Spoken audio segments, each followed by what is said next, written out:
Eh bien le bonjour à tous, bienvenue sur ce nouveau podcast où je vais parler de mon marathon de Biarritz, qui est un marathon que j'ai réalisé le 4 mai, donc en 3h22, on va directement rentrer dans le vif du sujet.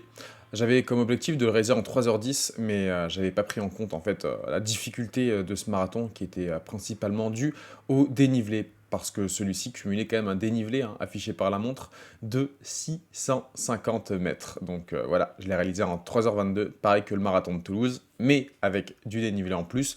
Donc déçu de ma performance, mais tout de même fier de moi, parce que ça signifie quand même qu'il y a eu une progression. Surtout qu'à l'inverse du marathon de Toulouse, j'ai pas vraiment suivi de prépa très précise pour ce marathon.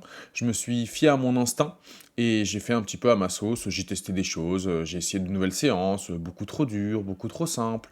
J'ai trop récupéré, j'ai pas assez récupéré. J'ai fait un volume qui n'avait aucune logique, parfois un trop gros volume pour ensuite une semaine avec un volume bien moindre, puis ensuite après un trop gros volume à nouveau. Enfin bref, il n'y avait pas vraiment de schéma logique. Il n'y avait pas de récurrence, il n'y avait pas de surcharge réellement progressive dans mes entraînements. C'était un peu au feeling. En même temps, je faisais des runs sociaux avec un groupe de running. Donc finalement, la prépa, alors ça a été une bonne expérience. Ça a été une bonne expérience. J'ai appris des choses en expérimentant. Mais pour le prochain marathon, soit je me réfère vraiment à des programmes précis que je trouve sur Internet où je relance un abonnement à Campus Coach parce que cette application est vraiment exceptionnelle. Les prépas sont personnalisés. Alors certes, c'est un algorithme qui te l'a fait, sauf que l'algorithme, il prend plein de critères et de facteurs en compte. Donc le résultat, quand même, global est vachement bien. Est vachement bien, ouais. Soit je me mets devant un papier et pendant 2 heures, je me dis, putain, j'ai 4 mois, donc je vais me faire un programme logique. Avec toutes les connaissances que j'ai accumulées, le cycle VMA, le cycle allure cible, etc., les semaines de repos, de deload, etc., je me fais un programme en avance, mais je ne fais pas au jour le jour, parce que quand tu fais au jour le jour, tu es trop soumis à tes émotions, ta motivation du moment, et pas à un schéma logique. Voilà, en tout cas, j'ai pas assez d'expérience pour faire au jour le jour. Donc cette prépa a été assez catastrophique, hein.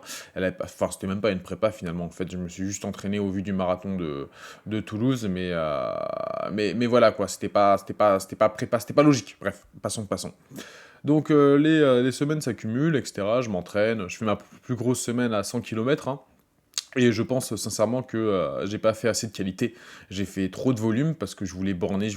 J'avais entendu, et je le pense que tout de même, que le volume est le premier facteur de progression. Donc j'ai fait du volume, du volume, du volume. Et finalement, j'avais pas assez d'énergie pour me focaliser aussi sur mes séances d'intensité.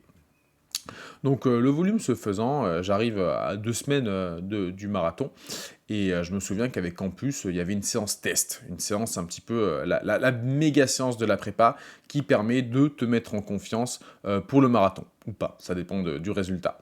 Donc pour cette séance, je me fais un 10 km en endurance fondamentale, suivi de deux cycles, boucles de 8 km à allure marathon, avec 1 km de repos entre les deux, ce qui nous fait du coup 10 km de F, 16 km d'ailleurs marathon, et pour finir, je me refais 5 km d'endurance fondamentale pour rentrer chez moi, ce qui nous fait une belle sortie. Je me souviens que j'étais à 32-33 km, voilà.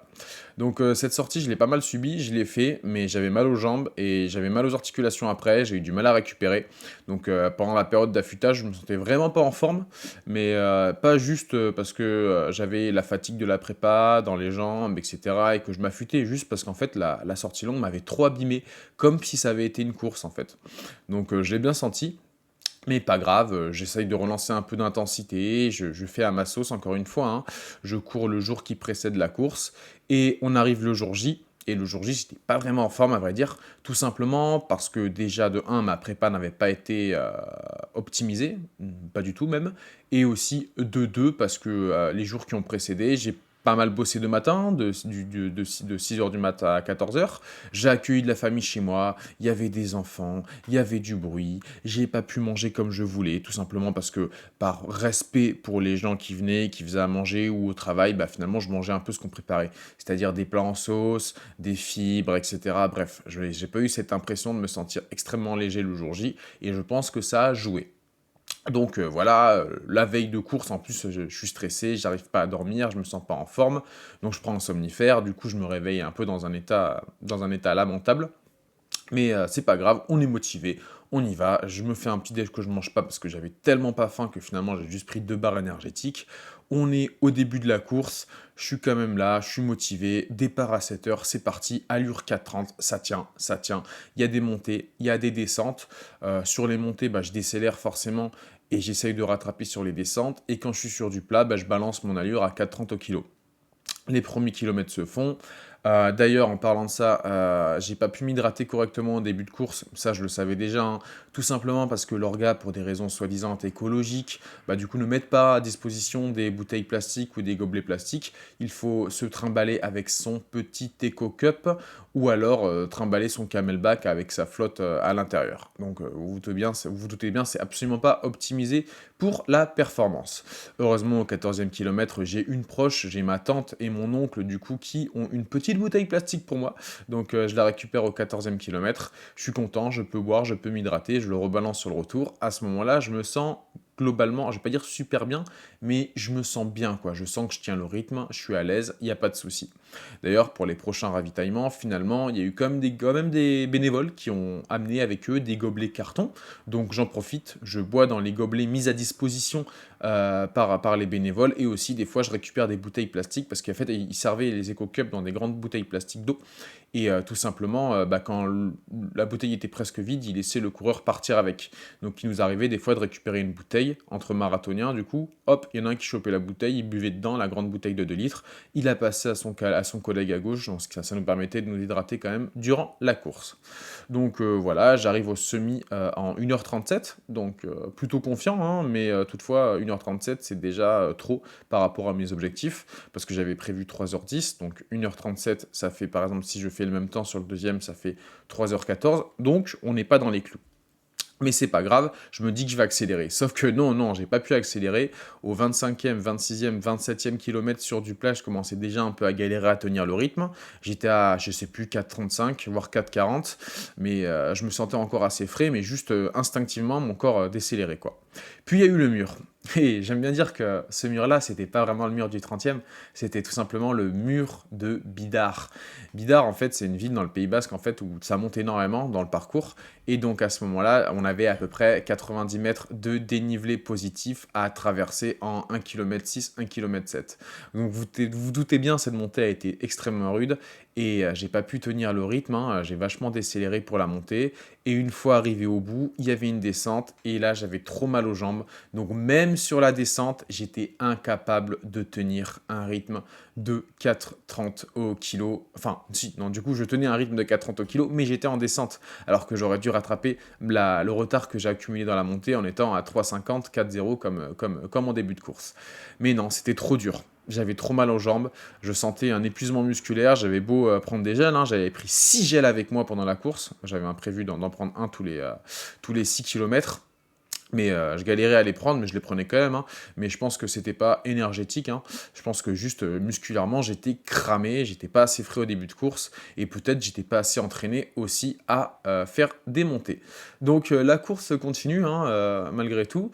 Sauf que là, je suis à 5,15, 5,30, ça devient très difficile. On rejoint les semi-marathoniens, du coup, qui avaient commencé 1h30 après nous.